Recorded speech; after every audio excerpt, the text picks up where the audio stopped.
This is the simplest Notion template for 2026. And in this video, I'm going to show you exactly how to use it. It is 100% free. There's a link in the description, but I recommend watching this video so you understand how to use all of its features. Now, Basic OS is perfect for beginners in Notion because it handles three vital productivity features: your task management, your calendar, and your daily planning. I've designed this to be incredibly simple. Now, if you're new to Notion, it can be slightly overwhelming, but so you don't download it and get overwhelmed, what I'm going to do in this video is walk through how I've built it. So I'll actually show you the settings that I've done to make all of this possible. That way you're not just using Notion, but you're truly understanding how it works. Now, if you truly want to understand Notion, I actually have a full Notion course called Productive with Notion, which includes your guide to Notion and my full guide to productivity. I'll put a link in the description to that course. I also have a bundle where you can get the course with my full Notion template headquarters. I'll put a link in the description to that. If you're new to Notion and you just want a very simple basic workspace, then Basic OS is a great first step. So subscribe for Notion tutorials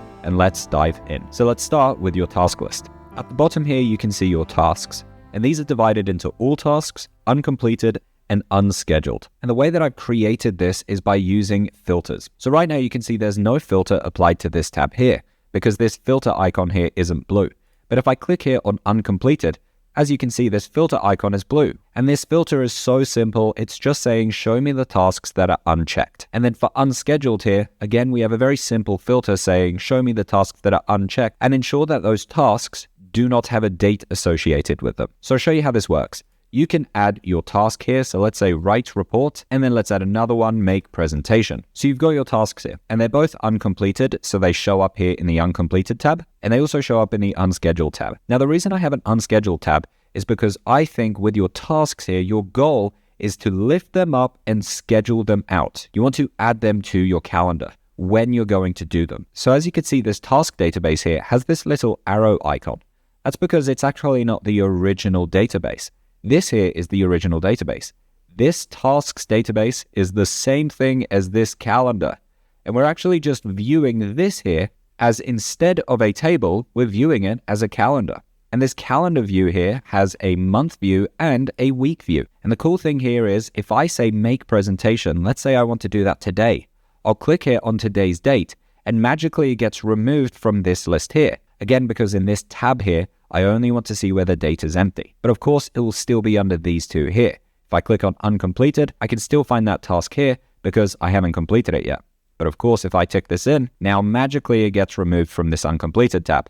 But of course, I can find it here under all tasks. So you probably won't be using this all tasks tab that often. You'll mainly sit in these two here. But whether this task here is completed or not, because it has this date associated with it, if I scroll up, I can find make presentation sitting here. And if I tick this in, as you can see, it gets ticked in here.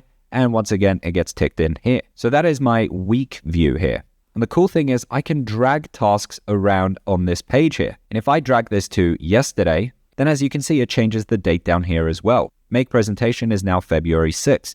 Again, that is because this table here is the same thing as this calendar. They are the same information. Speaking of, let's now talk about the day functionality.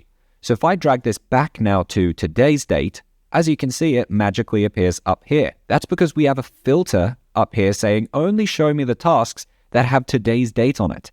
And this here automatically updates every single morning for you. So whatever tasks you have on your calendar for today will automatically show up here at the top. And what this allows you to do is to time block your day. So let's add this task here of write report to today as well.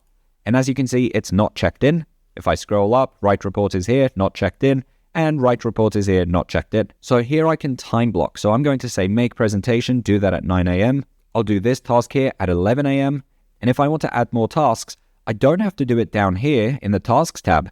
I can actually add it directly here. So by clicking here, and let's say I want to play tennis with a friend, I can click there, or I could add it directly here at the top. So let's say morning walk.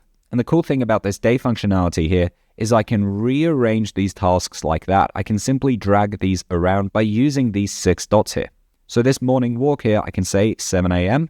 and I'll tick that in once I've done it. And then tennis here, let's say I do that tonight at 7 p.m. By simply using these 6 dots here, I can simply time block my day. So my day is connected to my week, which is connected to my tasks. These three here are all speaking to each other because they're actually the same database. So that's how Basic OS works. There's a link in the description. If you want something more substantial that handles your projects, your notes, your life buckets, your resources, time tracking, and much more, then click on this video here to see Headquarters, which is my full Notion template. Thanks for watching. I hope you found this useful.